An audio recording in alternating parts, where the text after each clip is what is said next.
شريك له ولم يولد ولم يكن له كفوا أحد.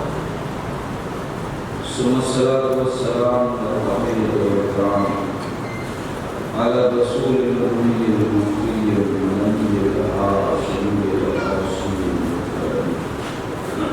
مولانا مولا القومين جد الحسن والحسين أبي القاسم مصطفى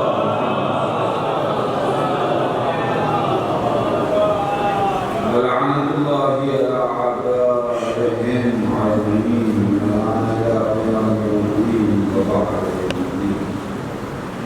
اللهم لعن قاتلي الفاطمة والزهراء سلام الله عليها. اللهم لعن قتلة الحسين وعلى علي وأصحابه أجمعين. أما بعد فقد قال الحسين عليه السلام: بسم الله الرحمن الرحيم. اللهم إنك تعلم إنه لم يكن ما كان منا تنافسا في السلطان ولا التماسا في فروض القرآن ولكن كنرى المعارض منك ونظهر الإصلاح في بلادك ويعمل المظلومون من عبادك ويعمل بفرائضك وسنتك واحكامك صلوات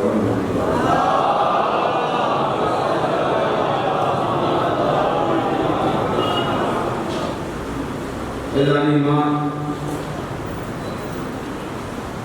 سرکار سید الشہداء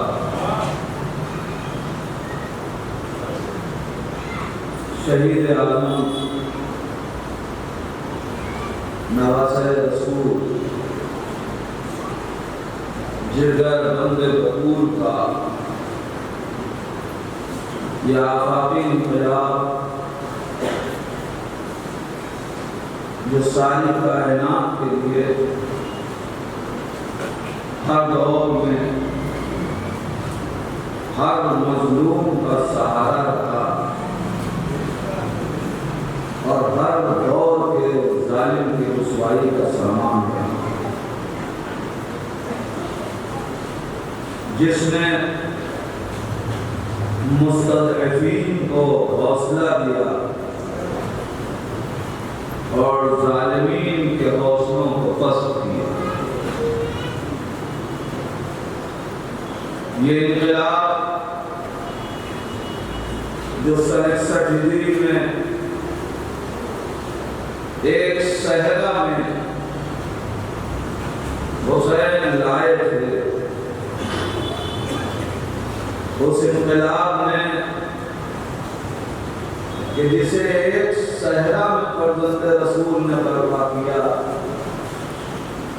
نہ جانے کتنے شہر ہیں اور کتنی نسلیں ہیں جن کے گلشن کو اس صحرا میں آباد کر دیا۔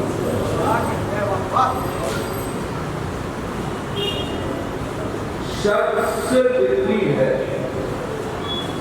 کہ تم انقلاب حسین کو سمجھتے چلے جاؤ، تمہاری زندگی سمجھتی چلی جائے۔ ہم بھی مکتب حسینی میں فرش ادا پہ اسی لیے آتے ہیں کہ ہم یہ چاہتے ہیں کہ ہماری زندگی ان شہداء کی صورت درخشاں ہو جائے جنہیں کائنات مٹانا چاہتی تھی مگر مٹا نہ سکی، اس لیے کہ کائنات میں جو بھی ہے وہ یہ چاہتا ہے کہ ہم باقی رہیں۔ خداوند عالم نے خود ہم کو پیدا کیا ہی نہیں فنا کے لیے۔ حدیث قدسی کہہ رہی ہے ہم نے تمہیں پیدا کیا للبقاء لا للفنا، ہم نے تمہیں بقا کے لیے پیدا کیا ہے، فنا کے لیے پیدا نہیں کیا۔ کائنات کا ایک قطرہ بھی مٹنا نہیں چاہتا مگر سب کی بقا